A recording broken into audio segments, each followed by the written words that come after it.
So we wanted to essentially look at, if for the average Western individual, if you're trying to get 2,500 calories a day in order to maintain your basic energy demands, what would that translate to in terms of how much meat you would need on a yearly basis?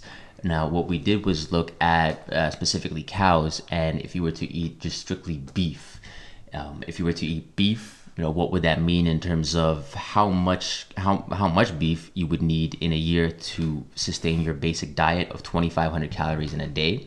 And what we found was that you would essentially need about 1.4 cows per year. So 1.4 cows per year.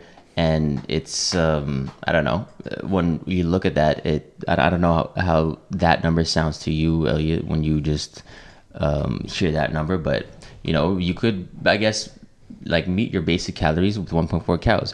But what does that mean in terms of the area that cow requires in order to grow and just stay healthy within a year?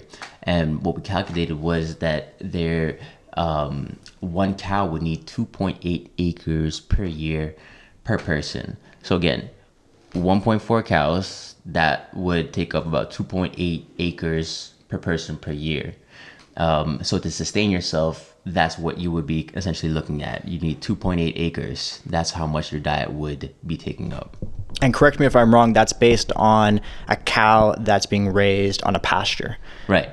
So this would be a cow that's raised with, maybe more not so much industrial techniques where you're trying to huddle in your cows and optimize for space, but this is more traditional pasture-based farming where there's a bit more free range that's associated with the cows and their captivity. Which we found the general rule of thumb was 1.5 to 2 acres that you would need per cow. So that's how we got to that number of 2.8 acres. And that number takes into account basically the amount of grass that needs to grow to feed the cow in the summertime, plus create a surplus that you can harvest to feed it during the winter when the grass isn't growing. Exactly. So just some basic calculations, nothing